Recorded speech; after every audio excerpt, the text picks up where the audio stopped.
Success, in its most enduring and grounded form, is not spontaneous. It does not emerge from chance. Nor is it sustained by bursts of inspiration.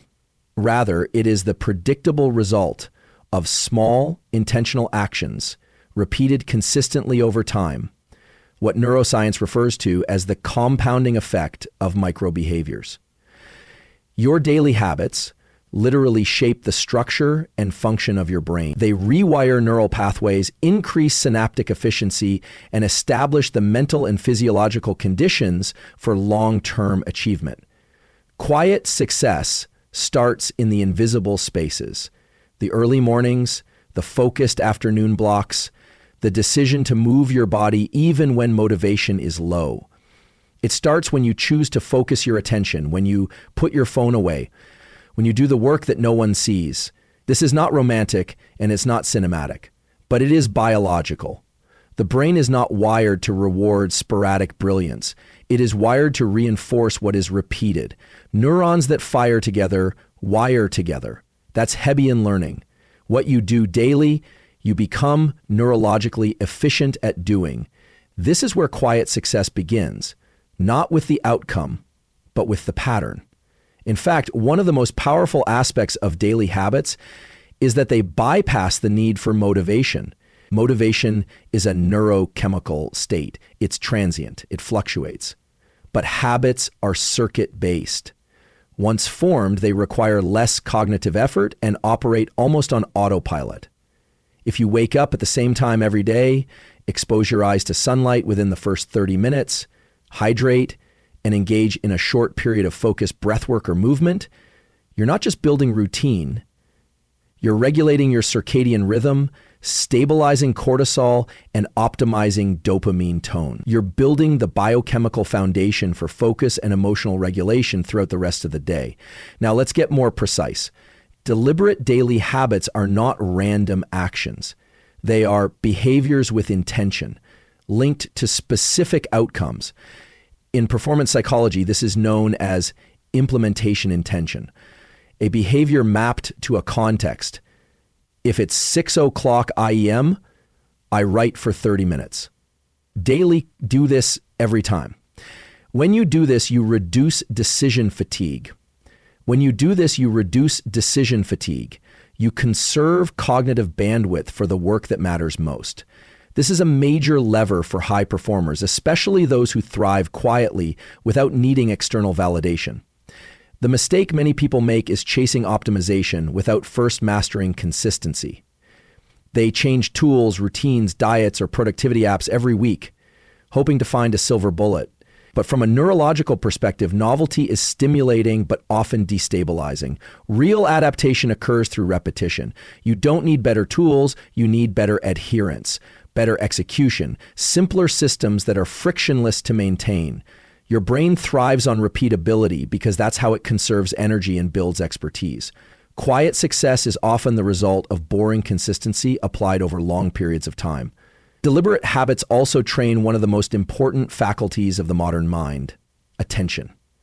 Attention is now the most valuable currency. We are living in an age where every digital platform is engineered to hijack your dopaminergic system.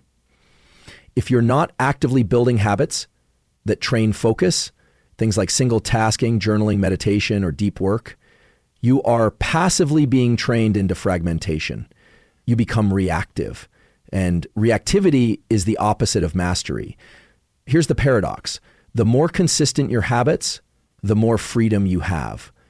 This isn't philosophical, it's biological.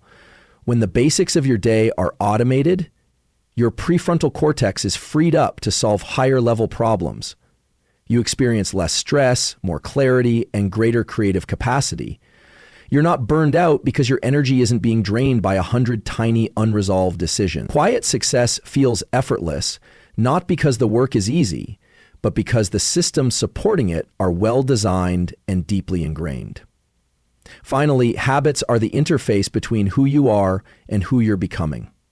Every time you wake up and do the small hard thing, write one page, take that walk, resist distraction, you are casting a vote for your future identity. And the brain pays attention to that. Over time, those votes accumulate and the identity stabilizes. You don't have to announce it. You don't need a slogan.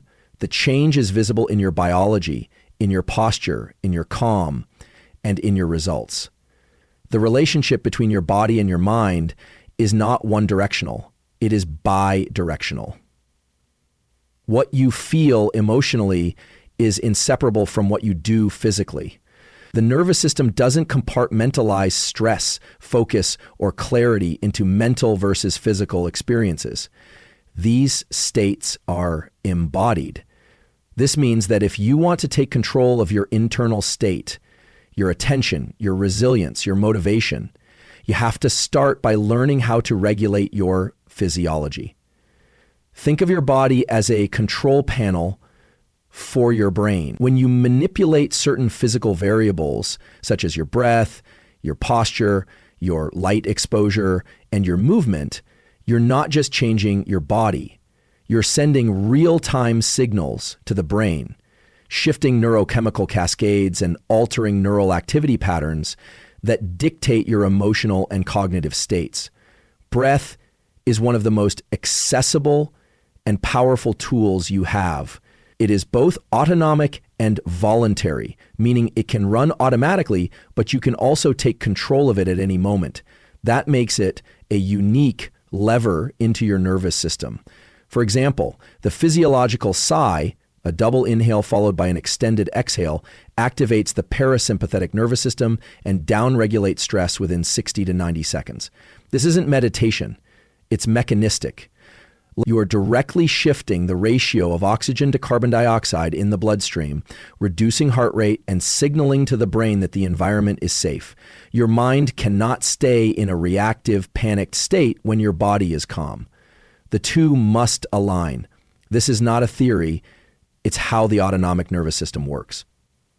When you regulate the body, especially the vagus nerve, which interfaces with the heart, lungs, and digestive tract, you anchor yourself into a state of control. From that baseline, higher order cognitive functions such as problem solving, planning, and creativity can come back online. And light is another foundational input. The retina isn't just for vision, it sends direct signals to the hypothalamus, particularly the suprachiasmatic nucleus, which governs your circadian rhythms. When you expose your eyes to natural sunlight within 30 to 60 minutes of waking, you trigger a cascade of hormonal and neural processes. Cortisol rises, dopamine pathways begin to activate, and your alertness threshold is established for the day. That same light exposure also sets a biological timer for melatonin release, helping you fall asleep roughly 14 to 16 hours later. Without this anchor, your sleep-wake cycle drifts. And when sleep drifts, cognitive performance, emotional regulation, and physical health deteriorate. Movement, particularly deliberate low-intensity movement like walking or light cardio, also has a massive impact on your mind. Movement activates the release of brain-directed factor, BDNF, which is like fertilizer for the brain. It supports neuroplasticity, memory consolidation, but beyond the long-term benefits, movement has acute effects. It balances neurotransmitters like serotonin and norepinephrine, stabilizes blood glucose, and regulates mood. Even a 10-minute brisk walk can shift you out of a rumination loop and back into a state of forward momentum. Temperature plays a role too. Controlled exposure to heat, like sauna use or cold, sharpens focus and improves stress resilience. These stressors are acute. They activate the sympathetic nervous system, but they do so in a way that trains your system to tolerate and recover from spikes in arousal. Over time, this builds a broader window of tolerance. You become less reactive, more composed under pressure, and more agile in the face of emotional or cognitive demands. Posture and eye position may seem trivial, but they matter. The brain reads input from your body to determine your psychological state. When you sit upright, shoulders back, chin level, and eyes in a panoramic as opposed to focused mode, you activate circuits associated with calm alertness. Tunnel vision and slouched posture signal threat. Panoramic vision and an open chest signals safety. Again, it's not about psychology. It's about circuitry. You can't think your way out of chronic stress or distraction, but you can breathe your way out. You can move your way out. You can light your way out.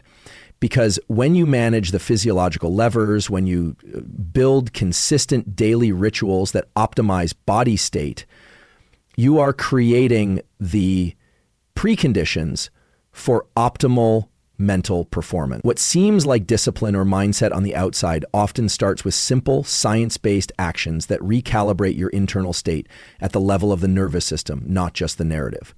The pursuit of external recognition is deeply wired into the human brain.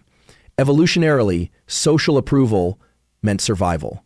In modern times, it often translates into metrics, followers, likes, applause, promotions, praise. But from a neuroscience standpoint, the brain doesn't actually perform best when it's chasing visibility.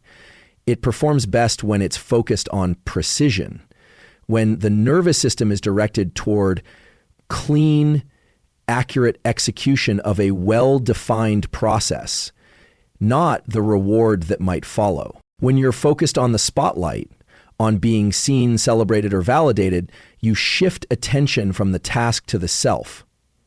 This internal shift changes brain function. Specifically, it recruits regions associated with self-monitoring and anxiety, like the medial prefrontal cortex, rather than the goal-directed execution-centered circuits in the dorsolateral prefrontal cortex and motor networks. The result is slower reaction times, increased error rates, and a greater likelihood of emotional dysregulation.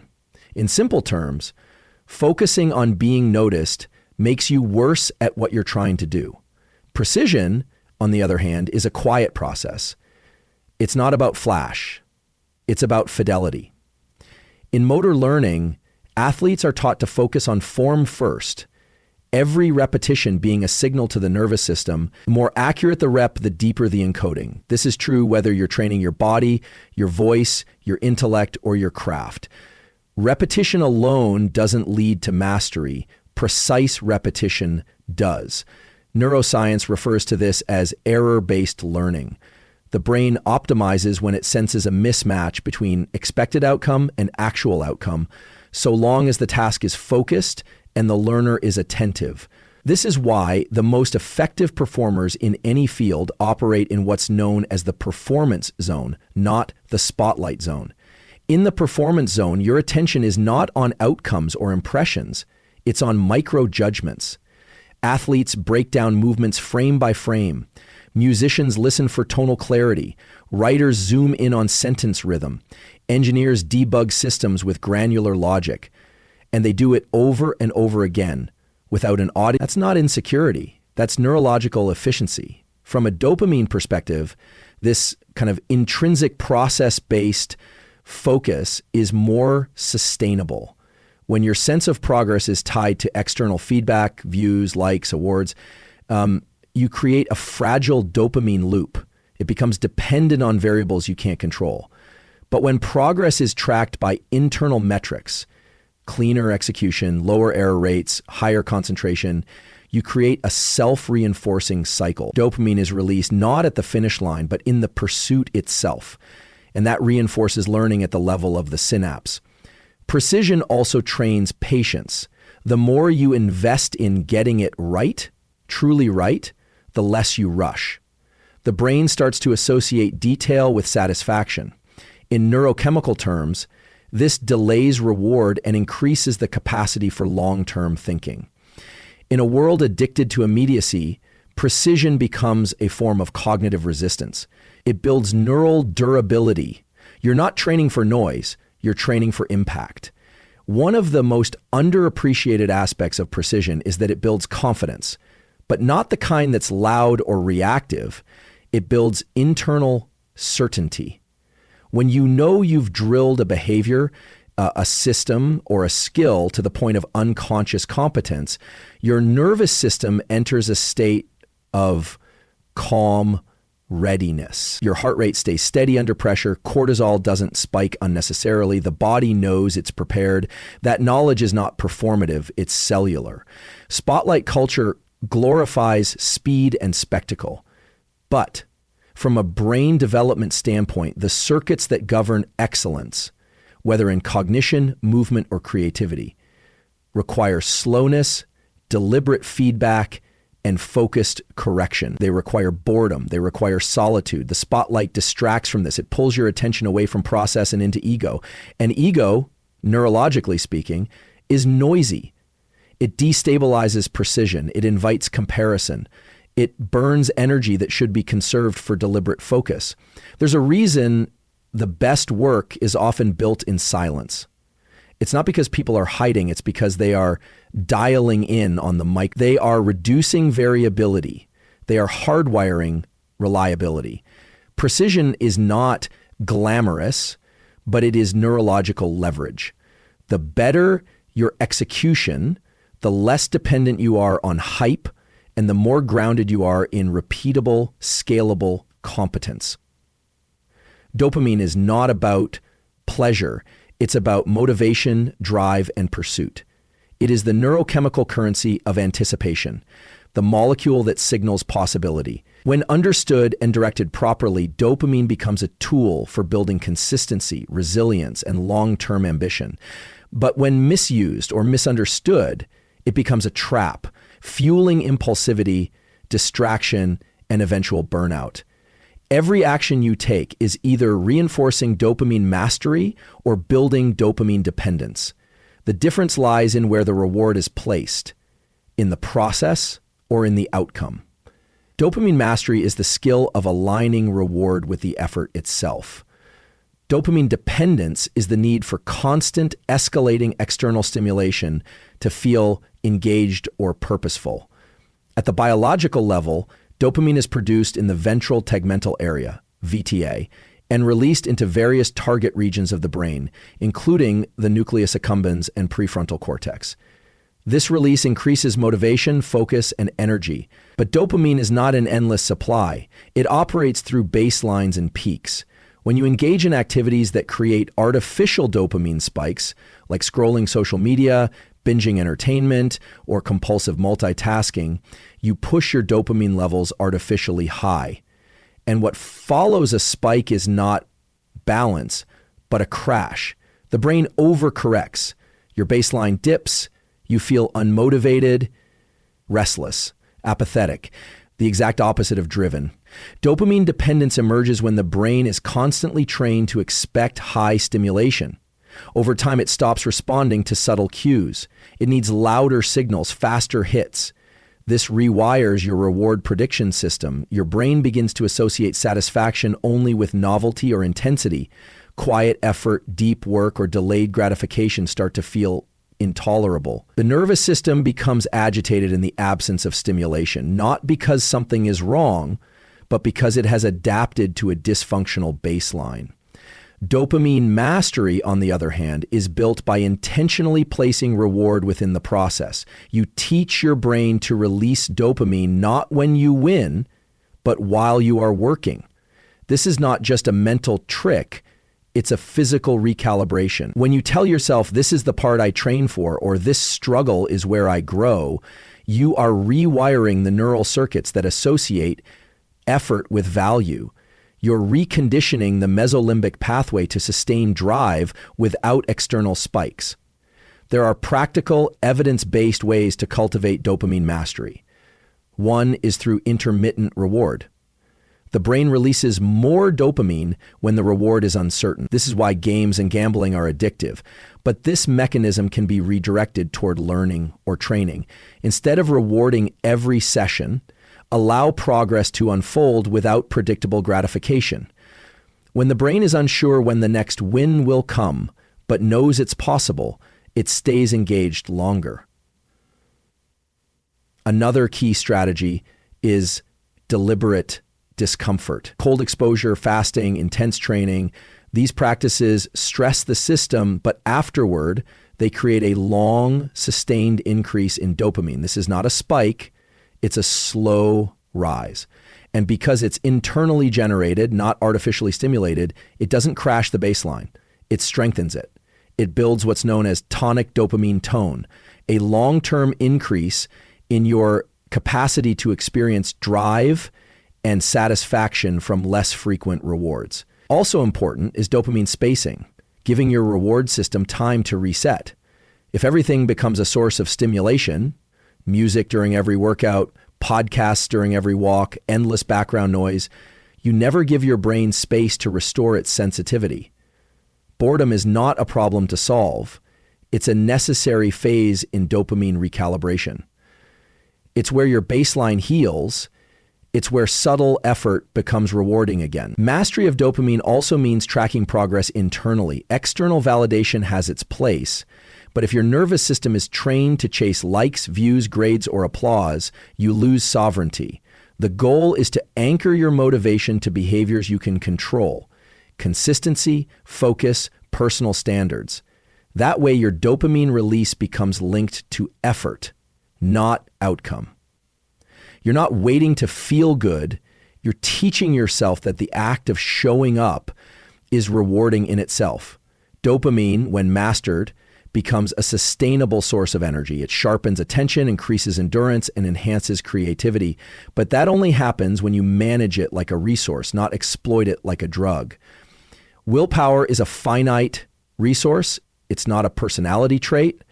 It's a state, one that can be depleted, especially under conditions of stress, fatigue, or cognitive overload. Neuroscience confirms that self-control draws heavily on the prefrontal cortex, the part of the brain responsible for decision-making, focus, and impulse regulation. And like any system that consumes energy, it has limits.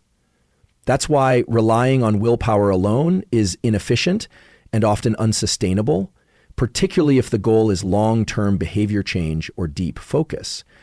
Environment design, on the other hand, is a force multiplier.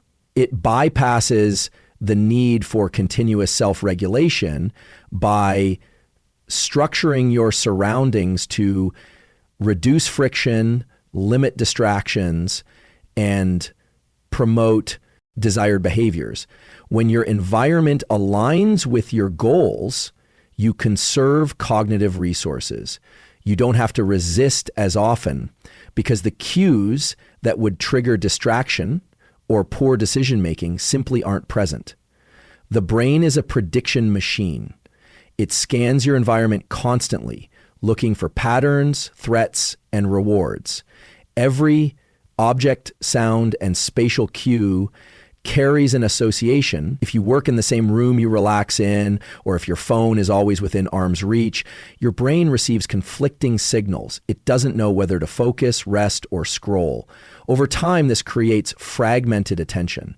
But when you design your environment with clear task-specific zones, when your workspace signals deep focus, your kitchen signals nourishment, and your bedroom signals sleep, you reinforce the associations between space and behavior. That clarity reduces the mental effort required to transition between tasks.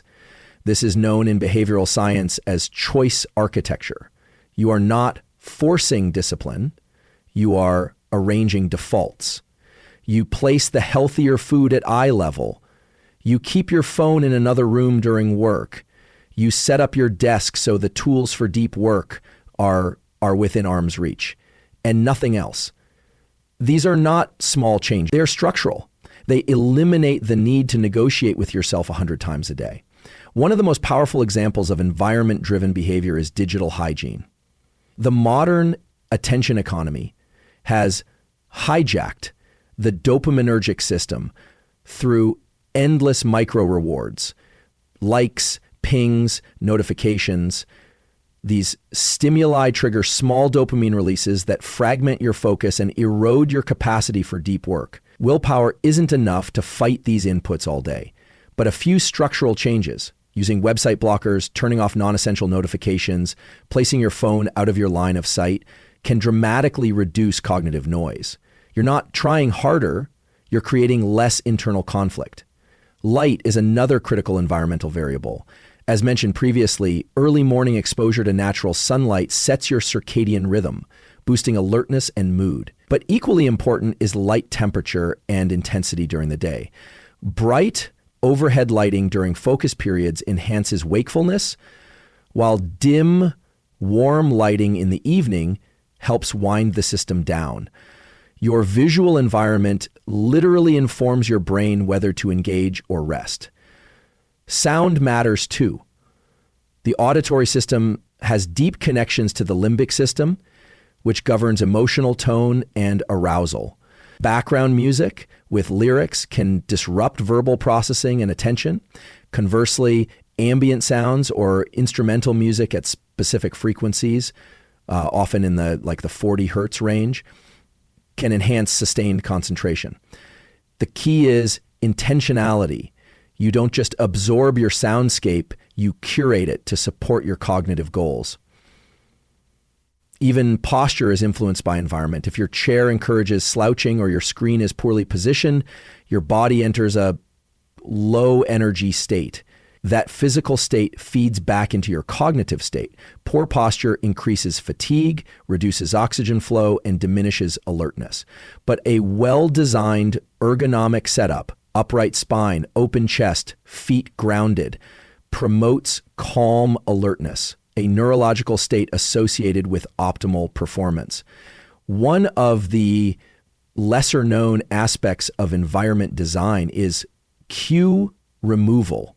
If there is something in your environment that repeatedly triggers a behavior you're trying to avoid, junk food, entertainment apps, multitasking tools, the most effective intervention isn't resistance, it's removal. The brain doesn't have to exert control over a temptation it doesn't perceive. This is the neuroscience of friction. When you increase the effort required to access a distraction, its influence diminishes. Ultimately, success is less about forcing better behavior and more about making better behavior easier to sustain. When you design your environment with intention, you reduce decision fatigue, conserve mental energy, and create the conditions where discipline feels automatic rather than effortful. In a culture that rewards constant output, talking, posting, reacting, silence is often misinterpreted as disengagement or indecision. But biologically and neurologically, silence is not passive. It is active recalibration. It is the nervous system's way of consolidating, integrating, and preparing. Silence, when practiced intentionally, becomes a form of strength because it enhances perception, precision, and response latency in the brain. The human brain operates on cycles of excitation and inhibition. High performance doesn't come from constant stimulation. It comes from the oscillation between engagement and withdrawal. Silence creates space for the inhibitory networks, particularly within the prefrontal cortex, to downshift sympathetic arousal and allow the nervous system to recover. In other words, silence is not the absence of action. It is the substrate that makes deliberate action possible. Neuroscience shows that during periods of silence, especially when visual and auditory input is minimized, the brain enters a state of default mode activity. This is not mental idling. It's the phase where memory consolidation, self-reflection, and problem-solving happen.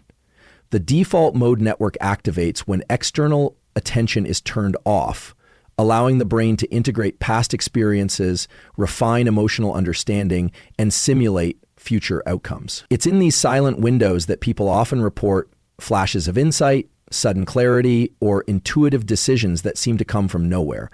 But it doesn't come from nowhere. It comes from neurological recalibration. When you remove noise, literal and metaphorical, you reduce interference in cognitive processing. Silence allows for deeper pattern recognition because the attentional system is no longer being hijacked by incoming stimuli. The anterior cingulate cortex, which plays a role in conflict monitoring and decision-making, becomes more efficient in low stimulus environments.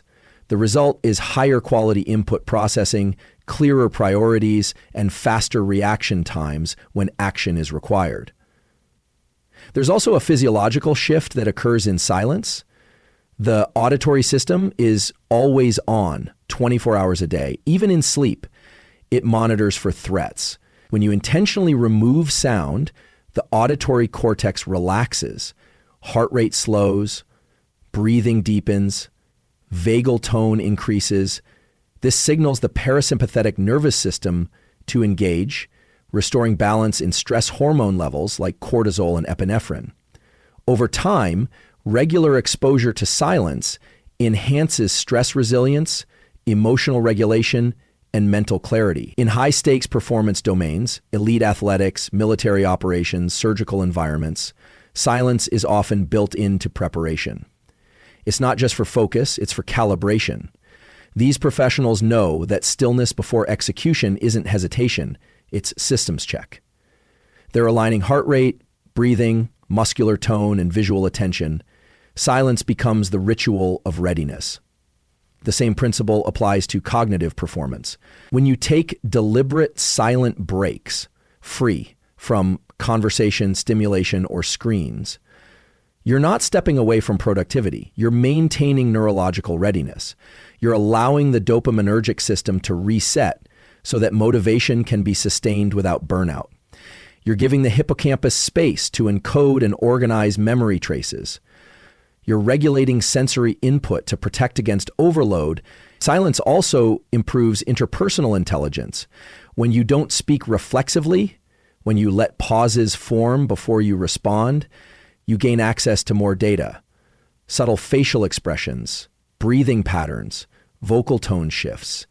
These are nonverbal cues that carry crucial emotional information, and they're often missed when speech is impulsive. Silence sharpens listening, and listening sharpens influence. There is also a social misconception that silence equals insecurity. But the brain doesn't interpret stillness as weakness. It interprets it as controlled restraint. The nervous system of the listener often syncs to the rhythm of the speaker.